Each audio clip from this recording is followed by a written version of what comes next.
louvor a Deus pela vida do pastor desta igreja, pastor local, pastor Cleverson. Deus abençoe sua vida, sua família e seu ministério. Estivemos aqui uma vez na sede, aproximadamente um ano e meio. Fomos muito bem recebidos. Deus abençoe cada um de vocês. Glória a Deus pela vida do meu amigo, pastor Sérgio Machado, sua esposa irmã Liliana, abençoe seus filhos. Pastor Sérgio, quando passa, deixa um rastro de serviço ao reino de Deus. Então, abrace a visão, porque Deus tem mudado a história de famílias e situações de muita gente através do ministério do servo de Deus. Tá bom, queridos? Quem achou o texto de Marcos capítulo 2 diz amém. E alguns dias depois entrou outra vez em Cafarnaum e soube-se que estava em casa. E logo se ajuntaram tantos que nem ainda nos lugares junto à porta cabiam. E anunciava-lhes a palavra. E vieram ter com ele conduzindo um paralítico trazido por 4. E não podendo aproximar-se dele por causa da multidão, descobriram o telhado onde estava. E fazendo um buraco, baixaram o leito em que jazia o paralítico. E Jesus, vendo a fé deles, disse ao paralítico: Filho, perdoados estão os teus pecados. Estavam ali assentados alguns dos escribas, que arrazoavam em seus corações, dizendo: Por que diz este assim blasfêmia? Quem pode perdoar pecados senão Deus? E Jesus, conhecendo logo em seu espírito que assim arrazoavam entre si, lhes disse: Por que arrazoais sobre estas coisas em vossos corações? Qual é mais fácil, dizer ao paralítico: Estão perdoados os teus pecados? Ou dizer-lhe: Levanta, toma o teu leito e anda? Ora, para que saibais que o Filho do Homem tem na terra poder para perdoar pecados, disse ao paralítico: A ti te digo, levanta-te, toma o teu leito e vai para a tua casa. E levantou-se, tomando logo o leito, saiu em presença de todos, de sorte que todos se admiravam e glorificavam a Deus, dizendo: Nunca vimos nada parecido. Amém? Sente dando glória a Deus. Quero louvar a Deus por estar aqui com um amigo, presbítero comigo, homem de Deus, serve ao Senhor, ali no departamento de Senhor e sede, faz muito trabalho também. Queridos, o texto que acabamos de ler, eu preciso da sua atenção. É importante a gente contextualizar o texto, a fala de Jesus, para que a gente possa então compreender as implicações. A Bíblia está nos mostrando que os escribas e os fariseus, homens dotados de um intelecto expressivo, ficaram espantados, mesmo na presença de um homem que não tinha nenhum vínculo com esse médio. Mas esse homem, Jesus, ele vai demonstrar e vai impactar esses homens. Mas para que você compreenda o impacto que Jesus causou, é importante que você preste atenção naquilo que eu vou dizer, em especial nos primeiros 5 a 7 minutos, aonde eu vou explicar o contexto.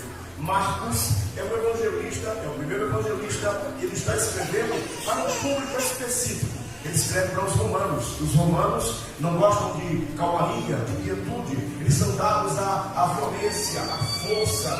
O reino do Império de Roma é estabelecido pela força e pela violência. Lembre-se que Jesus está sendo apresentado por Marcos como um modelo de homem e um modelo de Deus, diferente dos deuses romanos que ficam em lugares tranquilos e cômodos. O Deus que está sendo apresentado aos romanos, encarnado Cristo, é diferente dos deuses do panteão romano e grego. Não é um Deus que fica indiferente ao que se enrola aqui embaixo. Ele não fica indiferente às tragédias e aos dilemas humanos. Não, ele toma a forma humana, movido por um sentimento.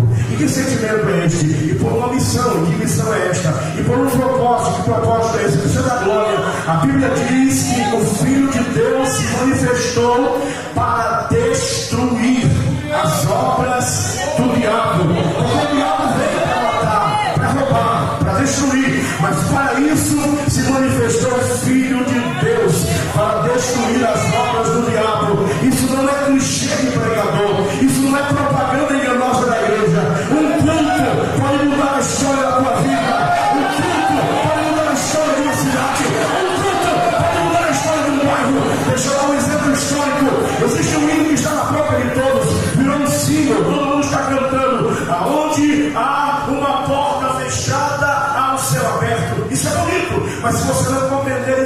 isso aconteceu.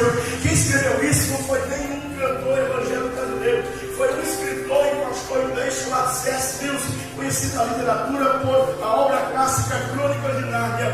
E ele, no contexto da Segunda Guerra Mundial, quando Adolf Hitler, o Führer alemão, estava determinado a destruir a Inglaterra, ele mandou aviso dizendo: ou vocês se rendem, ou a máquina de guerra alemã irá destruir vocês. Esse escritor, que também era pastor, foi para a BBC de Londres e disse: crentes da Inglaterra, entrem nos seus quartos, porque quando vocês entrarem nos quartos, Deus abrirá os céus sobre a Inglaterra. Olha aqui para mim, eu estou falando isso com um professor de história.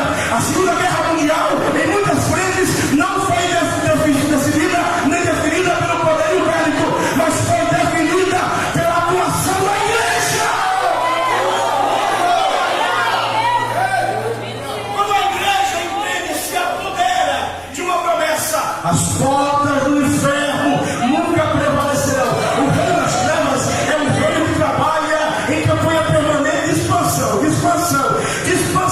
Ele é como um gigante Golias que lutou contra Davi. O texto diz que ele vinha descendo e se endurecendo, mas Davi foi para cima dele e ele foi obrigado a recuar. Então, aonde a igreja está, o inferno precisa recuar. O Evangelho de Marcos foi escrito para Romanos, e o capítulo 1, capítulo 2, eles são capítulos que têm uma natureza pedagógica. Jesus está ensinando o que é o reino de Deus, a sua dimensão intelectual, teológica, bíblica, mas a partir do capítulo 2 eles precisam entender que o reino de Deus é uma realidade espiritual, poderosa, impactante. Ela não é ideias, ela não é apenas sentimentos, ela é a intervenção de Deus. Escute, eu não vim aqui me exibir, mas aquilo que eu vou falar para você entender a profundidade do que o texto está dizendo. Jesus começa o seu reino dizendo: o reino de Deus é chegado entre vós, Basileia tom teos. Ele está dizendo: mudem de mentalidade, porque o reino chegou para implodir mentalidades, o reino chegou para implodir personalidades, o reino chegou para quebrar cadeiras. E sabe qual é a marca poderosa do ministério de Jesus? Aonde ele chegava, havia exorcismos de demônios. Escute, eu não sei quantos demônios tem nessa cidade, eu sei que tem muitos, porque o reino das trevas é um reino organizado, mas nesta noite está determinado pela palavra que ele vai perder terreno.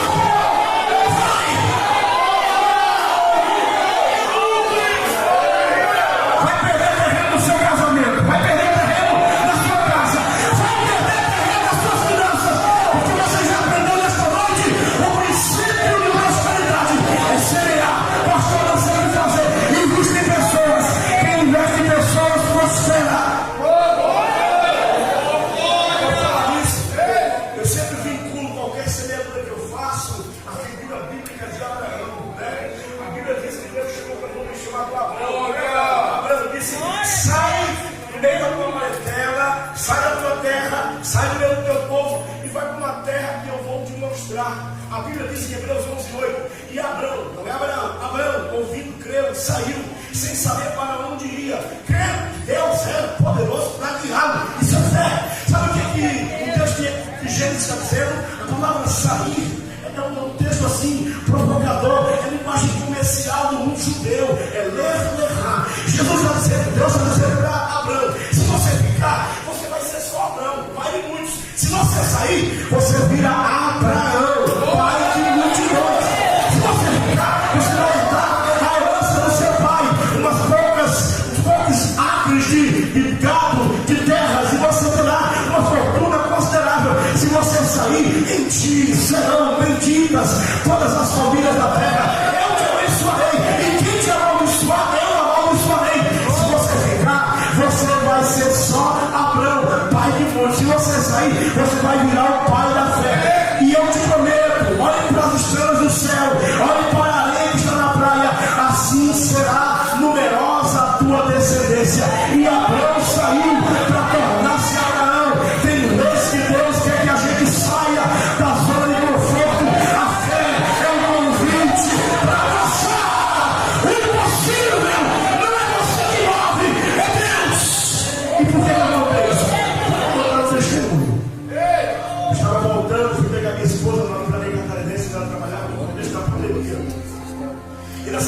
rapaz jogando bola dentro da cima. O Espírito de Deus falou para mim: dá tudo que tu tem pro meu servo. Eu olhei com o meu olhar e falei assim: não tem nada de servo não, senhor. Mal trabalho, mal vestido, tatuado, não tem nada de servo. Mas eu quero que você entenda: não é quem se descreve como servo, é quem Deus o reconhece. Eu tinha 14 reais e dei para ele. Só que quando eu dei, ele disse para mim em espanhol: que o Deus de Abraão,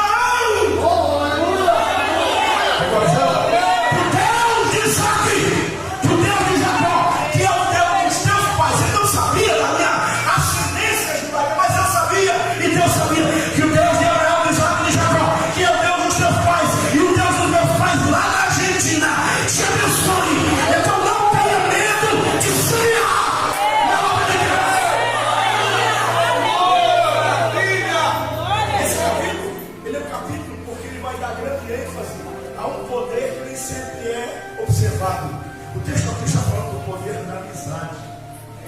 Esse milagre ele está descrito em 3 movimentos. Em Marcos, como ele é organizadinho, ele descreve. E o primeiro passo desse milagre é que ele foi iniciado pelo poder da amizade. 4 amigos decidiram levar o seu amigo aleijado, possivelmente com um quadro de tetraplegia, aonde Jesus estava. Tem gente que diz que Jesus não tinha casa. Tinha. Jesus nasceu, Jesus morou em Cafarnaum, e ele foi, inclusive, apresentado na sinagoga de Cafarnaum, nessa aldeia. E foi num dia, com 30 anos de idade, ele estava com mais ou menos 2 anos de caminhada pela Palestina, pelo pregador itinerante. Ele cruzou toda a região costeira da Palestina. E um dia ele chega, e ele, como um ilustre filho daquela casa, foi dado a ele o privilégio de ler a palavra. Ele pegou o rolo da lei, leu Isaías 61. Olha aqui para mim, naquela sinagoga, como qualquer sinagoga em Israel, havia uma cadeira assim que ninguém sentava. Estava escrito cadeira de Moisés, cheia. Ninguém podia sentar. Só quem podia sentar ali era o Messias. Jesus pega o texto da lei e lê. Porque o Espírito do Senhor está sobre mim. Porque eu para anunciar o ano aceitável do Senhor, proclamar liberdade aos cativos e pôr em liberdade os presos. O texto diz que todos estão fitos, os homens não estão fitos, ele senta-se, e quando senta-se ele diz: esta palavra se cumpriu no meio de vós hoje. Em casa, se existe um texto bíblico que pode nos dar a oportunidade para dizer: Jesus está na casa deles. Ele está nesse lugar para mim. O texto diz que a amizade levou esse homem aonde as suas aleijaduras não poderiam levar. Cada um tem uma coisa, você ficar com ele. Quem não tem pernas precisa ter amigos. Tem gente que fala assim: Deus vai fazer tudo bom. O evangelho é uma grande rede de relacionamentos. Deus vai usar pessoas para lhe colocar em lugar. Ele não sabe nada, mas eu sei, Deus sabe. Deus usa pessoas para me levar aonde Ele quer me levar. Então, olha aqui para mim: seja pobrezinho. Porque a mulher, a pobrezinha, ela experimentou o milagre do aceite. Seja pobrezinho.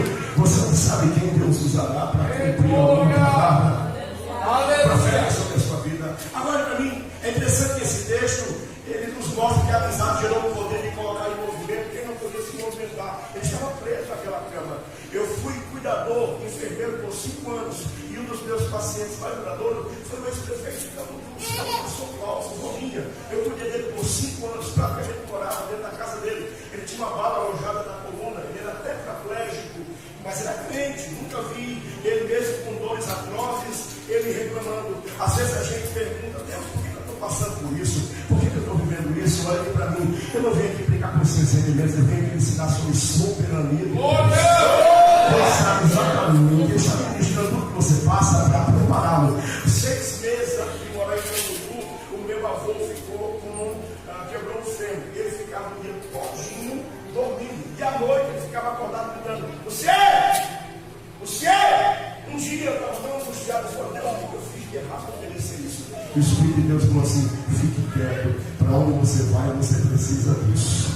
Eu fui cuidar do tetraplégico, e ele dormia o dia todo, e à noite fazia o quê?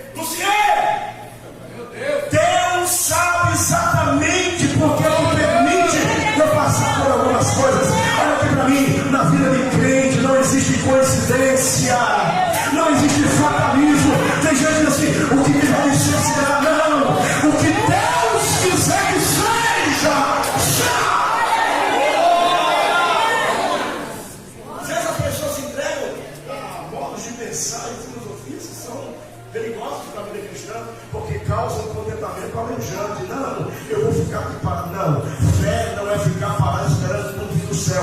Fé é ação e movimento, sabe? Não é que você vai fazer isso, é Deus, mas você tem que estar em movimento, você tem que estar andando, você tem que estar em movimento. Agora, aqui para mim, é interessante que a fé, a Bíblia diz que ela move montanhas, mas eu conheço gente que mora ao lado da igreja. Eu fui pastor da igreja algumas vezes, fui missionário, voltei no meu missionário faz 5 anos, e a gente pregou 200 vezes, e ela nunca aceitou Jesus. Mas chega um vizinho para morar ao lado, vai para a igreja, aceita Jesus. Glória a Deus, aleluia. Mas por amizade. E a amizade colocou em movimento esse homem. Sabe, a fé ela pode mover montanhas, mas a amizade também move corações. Repense a sua ideia de relacionamentos. O Evangelho tem a ver com a qualidade de relacionamento que eu vivo com as pessoas.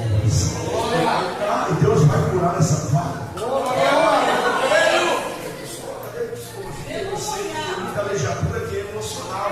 Tem muito problema de saúde que não tem nada a ver com doença biológica ou nenhum fundamento na biologia, não. É alma amargurada, sentimento de vingança. Mas olha para mim, nesta noite Deus vai me curar pela sua. O escritor de Hebreus diz que a palavra do Senhor é como uma espada aguda de 2 gumes que vai até a divisão da alma, das juntas e medulas, e apta para discernir o segredo do coração. Como eu gosto de citar esse texto, e eu prego ensinando, ensino pregando. Olha aqui para mim, a palavra 2 gumes aqui, literalmente no texto original, é 2 bocas. O que o autor está dizendo é: toda vez que essa boca, qualquer boca que assume o microfone fala, o que essa boca que já falou, vai acontecer de novo.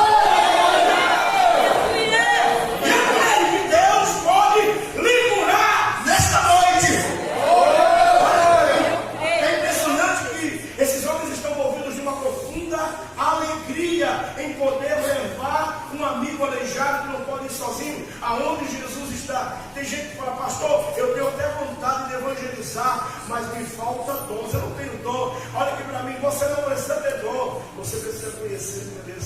Glória a Deus. Lembra da menina cativa lá na Babilônia? Ela descobriu que o general, o patrão, o senhor dela, porque ela era uma escrava cativa, ele tinha uma lepra, ele era leproso, ele era um campeão, ele era um homem honrado, bem quisto, mas ele abrigava e escondia lepra. Ele disse: sabe o que a Bíblia diz? Eu vou mostrar que você morra. Glória a Deus, aleluia. Se o meu Senhor estivesse na terra onde está o profeta, certamente ele o curaria da sua lepra. Não tenha medo de uma das pessoas aqui. Aleluia. Se você não tem dom de cura, Deus tem gente aqui. Mas esse lugar é um lugar de cura. Sabe por quê? Porque a igreja ela está sustentada sobre o cabeça. E o cabeça é descrito no Antigo Testamento como aquele que a Bíblia diz: existe bálsamo em Gileade. Talvez você não acredite, mas o cabeça da igreja é grande. Ele cura. Olha para mim, eu acabei de chegar de uma viagem de 7 dias no estado da Paraíba, na cidade onde eu nasci, cidade dos médicos, mas eu orei por um monte de médicos. Meus amigos de infância do médico, e eu orando por ele. Sabe por quê? Porque entenda que sobre você repousa uma promessa. Que promessa é essa? Estes sinais vão servir aos que creem. Em meu nome imporão as mãos sobre os enfermos e os curarão. Sabe? Não precisa ter sapateado, é invocar o mandamento bíblico. Antes de eu ir embora, por aí, Santa Catarina, 20 anos atrás, nós tínhamos uma moça na igreja que o casamento dela estava faltando. Por quê? Eu descobri que ela era estéril, não conseguia gerar, e o casamento estava com uma família rica, influente, dominava a política regional lá. E um dia, eu não sapateei, não fiz fundo, não fiz nada. Deus falou assim: coloque a mão sobre o peito dela. Chamei o esposo colocou a mão. Eu coloquei a mão e disse: minha irmã, em nome de Jesus, a partir de hoje, chegue! Mas foi o outro, eu estava pregando em Itajaí, em Vitória. Aí foi um pouco Cristina, é o pastor Luciano? Eu falei, sim, sou eu. Pastor, aqui é a fulana, lembra dele? Pô, eu lembro, irmão. Meu Deus. Tem que buscar lá de novo. Não deu certo, não. Eu já estou no quarto filho. Tem que chorar para Deus fechar para ele. Minha irmã, o que Deus abre, ninguém fecha. Mas ninguém fecha. Ninguém abre. E eu tenho uma convicção de que Deus te abre porta nesta noite. Porta de escape.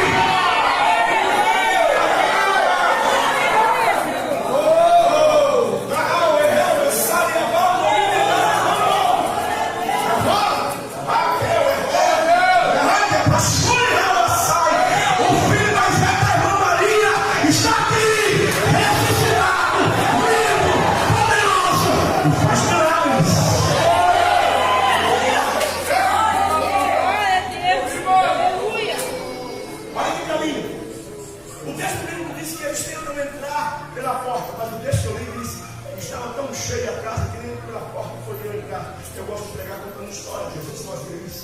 E eu pensei, esse cara é um ratinho, esperto. Mas ele é esperto. Ele era ligeirinho. E o gado não tinha jeito, o gado legal. Até que um dia o gado pensou, eu preciso mudar a estratégia. Eu não pego ele. Ele foi até a toca do rato e fez uau, uau. Uau, uau. E o rato saiu todo preocupado para fazer. Quando saiu o gato, acompanhou ele. Eu vou adaptar o texto à região nossa aqui, né? Se antes você querer morar, me diga uma coisa: que diabo tu és? Tu és gato? Tu és cachorro? Esse caminho, esse mundo globalizado que não fala duas línguas, morre de fome.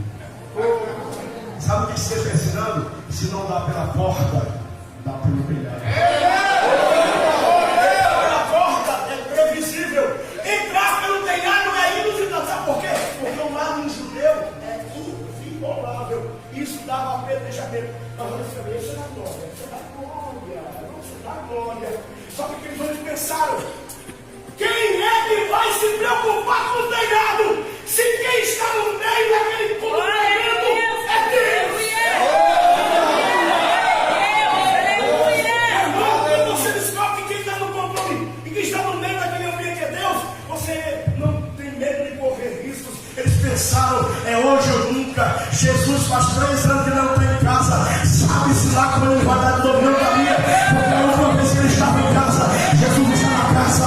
Jesus está na casa. A glória não deu um jeito, a glória dele, a possibilidade do teu maneirismo. Mas a glória dele, porque ele está na casa. Olha aqui para mim. O segundo passo desse milagre é impressionante. Porque quando a fé e a amizade se ajuntam, ou se juntam, elas têm o poder de flexibilizar ambientes apertados. O texto diz: não tem como entrar. Irmãos, olha aqui para mim, isso é da glória. Quando a fé e a amizade se juntam, glória a Deus! o que acontece, pastor?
Você entra aonde você engraçado que eu sou dado a estudar as coisas da Bíblia, né? Aqueles 4 amigos possivelmente eram construtores. Porque eles sabiam exatamente onde quebrar. Eles quebraram um lugar tão estratégico que eles desceram onde Jesus estava. Irmãos, é uma atitude de violação daquilo que a lei de Moisés estabelece como tema ao apedrejamento. Mas Jesus, olha para mim, quem está ali não é nem um rabino, quem está ali é o Filho.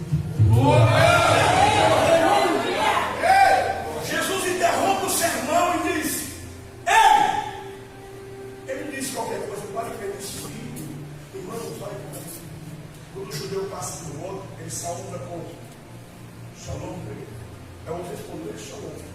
Mas um judeu só chama o outro pelo nome ou com algo, com essa afinidade, se for algo muito profundo for amigo. Quando Jesus desce, chega na fogueira de Zaqueu, irmão, Jesus está chamando de amigo alguém que a sociedade rejeitou completamente. Alguém que estava na casa de Zaqueu.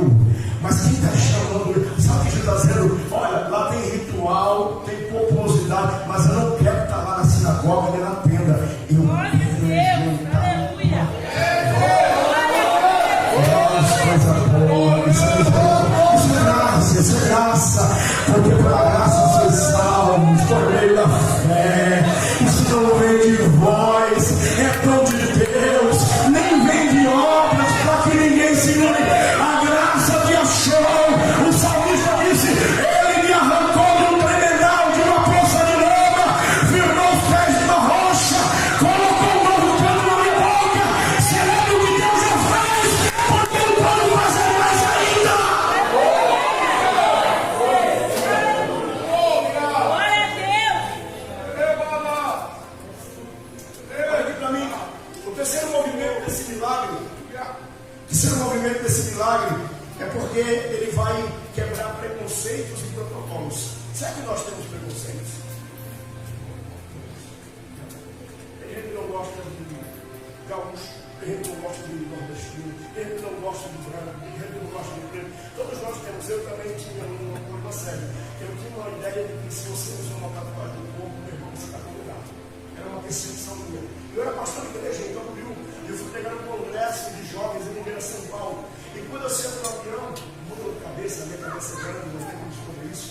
Se eu passar na rua e alguém me chamar de qualquer coisa, eu não vou olhar, mas chamar a cabeça, eu tenho que olhar. O bom senso, não tem que carregar o saco, né? Mas eu entrei com uma cabeça no avião, do meu lado, um rapaz totalmente tatuado, inclusive cheio de tatuagem. Eu já pensei em entrada, meu Deus, estou com dor de cabeça, não consegui estudar, e ainda vou até São Paulo na vez que é novo. Daqui a pouco, pastor, e eu estava com um problema tão grande na igreja que o pastor estava que eu não conseguia resolver. Era uma briga que estava para sair rápido, não seria perigosa para alguém, sabe? Eu não conheço esse tipo de gente, mas a religião não conhece esse tipo de gente. Evangelho para as ovelhas. Tem uns caras que dizem: eu sou crente, meu irmão. E daí ele fala assim: ai meu Deus, o glória dessa é minha herança alemã, essa é minha herança nordestina, essa é minha herança italiana. Eu conheço uma proposta: se alguém está em Cristo, nova criatura e as escrituras se fez de novo.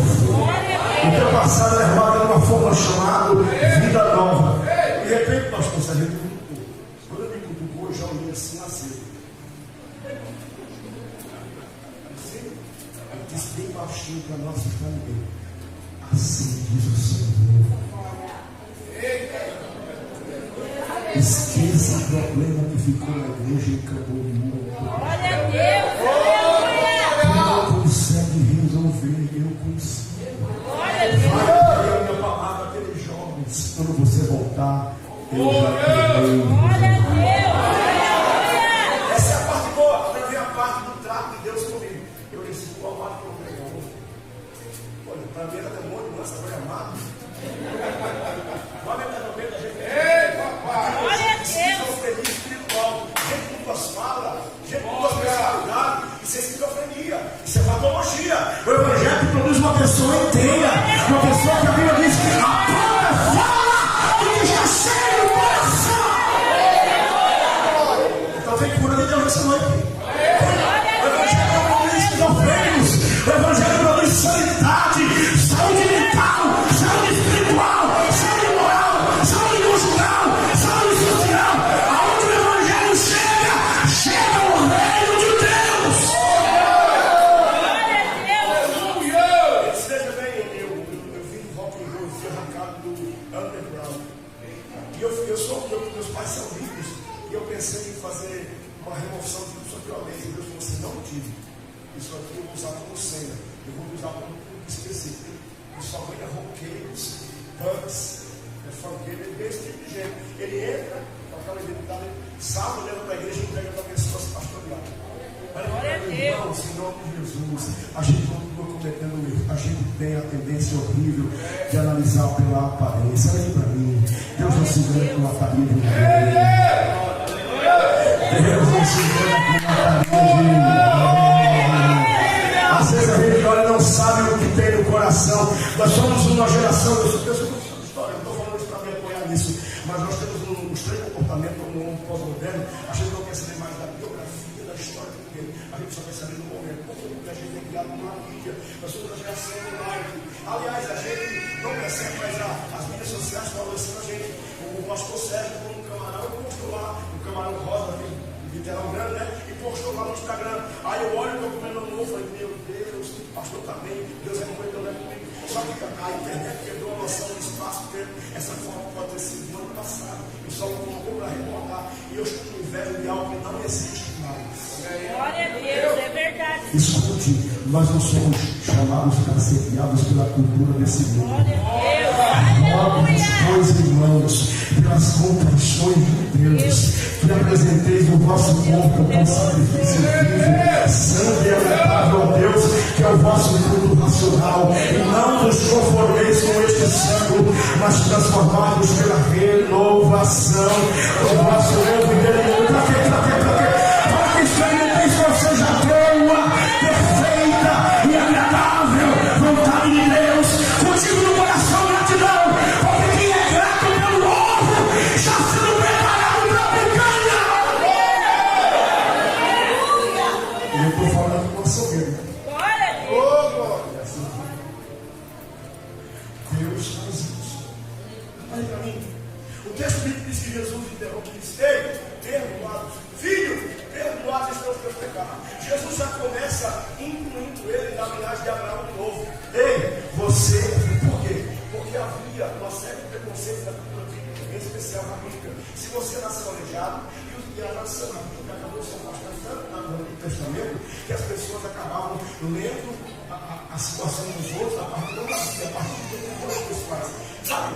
Jeremias disse: os pais comeram uvas deles e os filhos deles e botaram. Ele está dizendo que não existe esse negócio de você ficar colhendo maldição familiar. Olha para mim, se você faz uma aliança com Cristo, o que te acompanhou até esse culto vai ser quebrado a partir de hoje. Só merece ver, olha para mim. Meu pai tem 36 filhos. Sim, 36 filhos. Não vou falar, Abraão do Nordeste. 36 filhos. Morreram 12, ficou 24.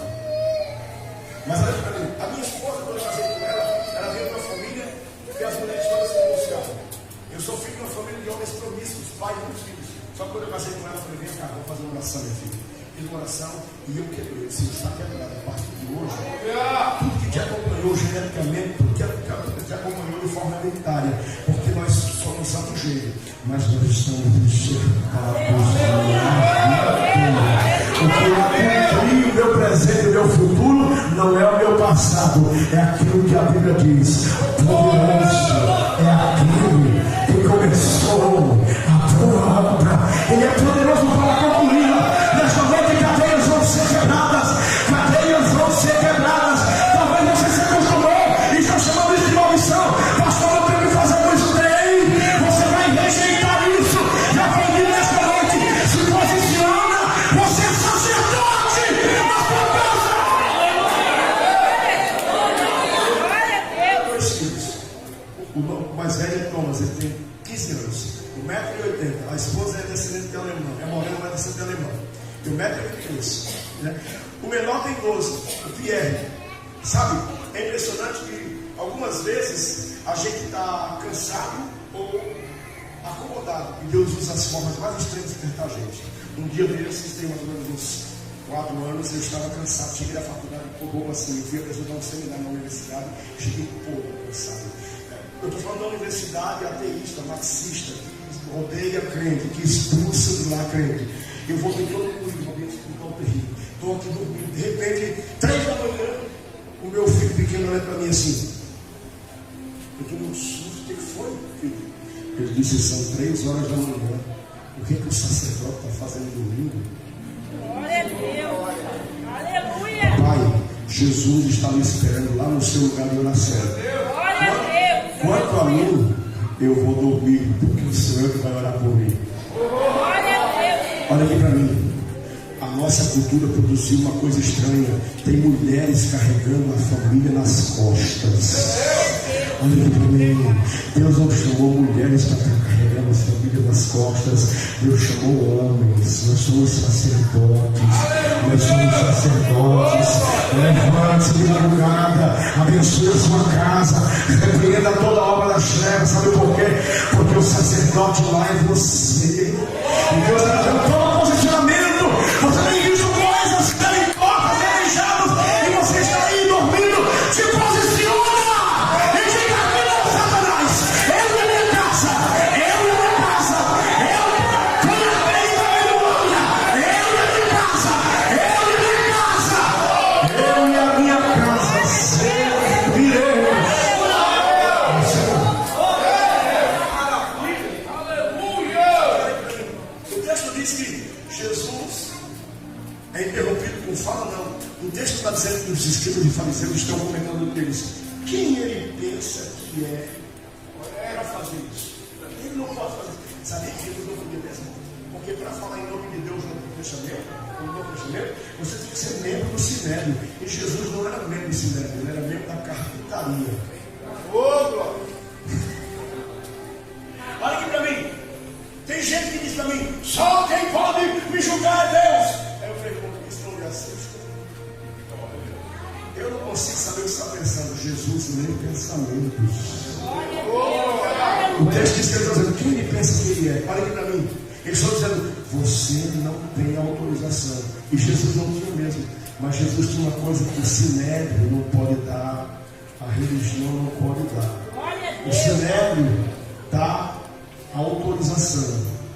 O rei dá a autoridade.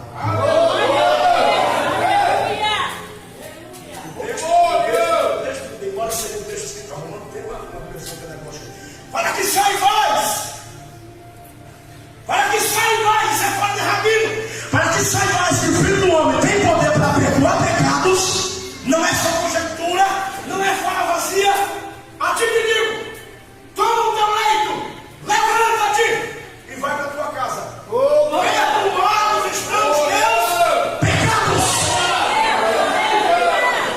O texto diz que quando ele levanta-se, há um espanto, está todo mundo atemorizado. Sabe por quê?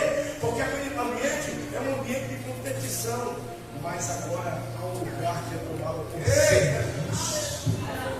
Sabe, todo mundo está tentando dar um jeito de tocar e entrar onde Jesus. Os amigos estão correndo o risco de serem punidos, violados e proibidos de participar das festas de Israel. Eles estão dizendo, é hoje ou nunca.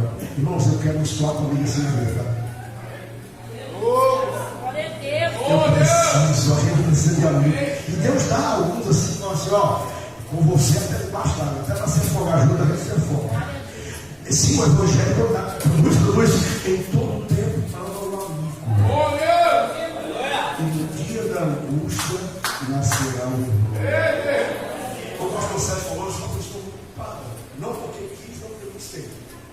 Deus me arrancou do ateísmo, da criança marxista e me chamou para o Evangelho. E eu não estava atrás dele, não. Enquanto eu falava mal dele por aí, em todo lugar.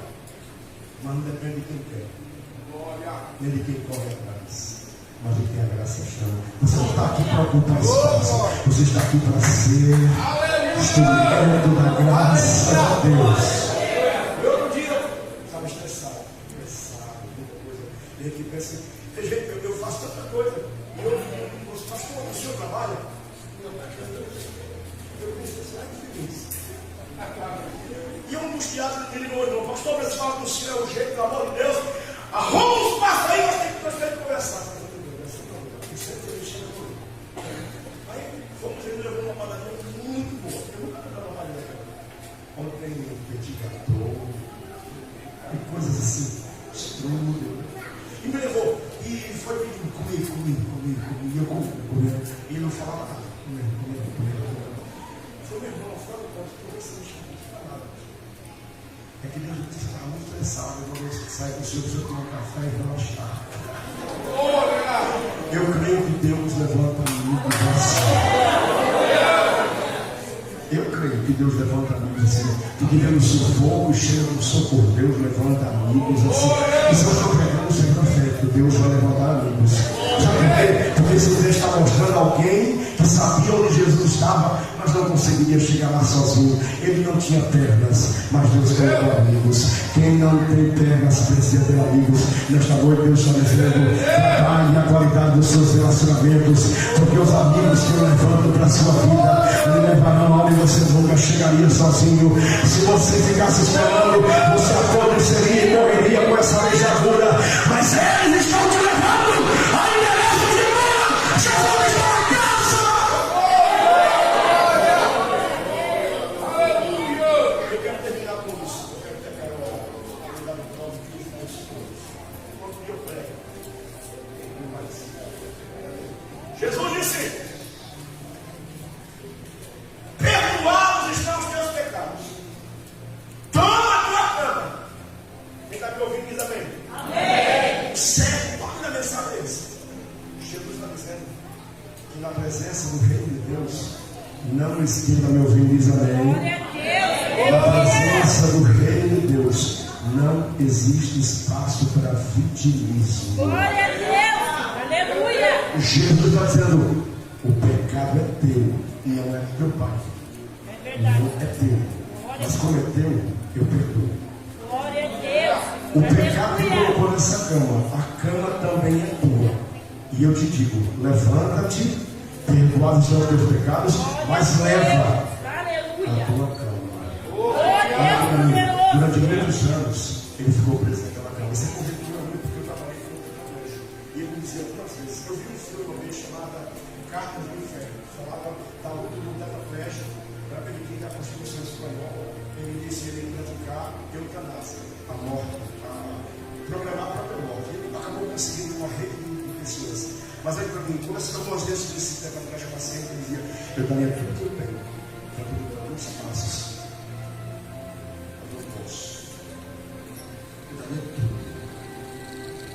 Algumas vezes a gente está preso em situações que a gente não consegue mover-se.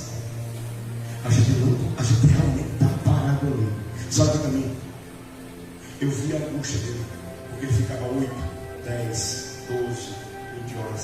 Quando ele ficava gripado, tinha vezes que eu tinha que virar ele durante 120 vezes. Até hoje, ele pesava 120 quilos. Tudo que ele queria é sair na cama. Jesus disse para o homem: perdoa os teus pecados e leva a tua cama. Porque essa cama era levada pelos viajantes para dormir. Jesus está dizendo assim: você vai voltar a dormir, mas eu vou te dar, essa não é glória, mas eu vou te dar a partir de hoje o privilégio de levantar-se quando Glória quiser. a Deus. Sabe o que eu estou dizendo? Você pode entrar na presença de Jesus aleijado, mas você tem a opção de sair caminhando os seus próprios pés. Fica de pé, gente.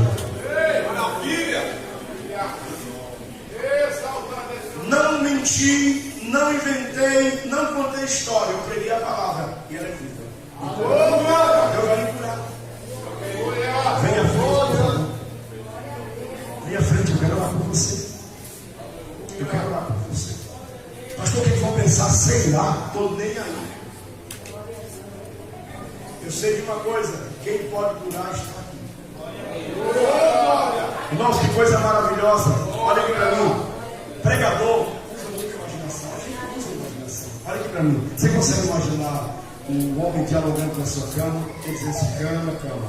Por muito tempo eu fiquei preso aqui. E era mesmo. Olha aí para mim. A cama daquele homem era um cárcere. Era um cárcere invisível. Ninguém via, mas era um cárcere. Ele não conseguia sair, não tinha liberdade. Ele era obrigado a ficar ali. Mas ele disse assim: cama, cama. Eu vou levar para casa. Mas tem uma coisa: eu vou voltar a dormir quando eu quiser. E eu me levanto para você: olha aqui para mim. Pastor, tem gente que está aqui que não dorme.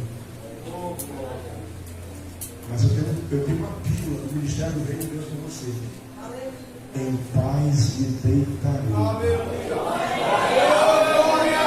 E tranquilamente dormirei. Porque o Senhor vela pelo meu sono.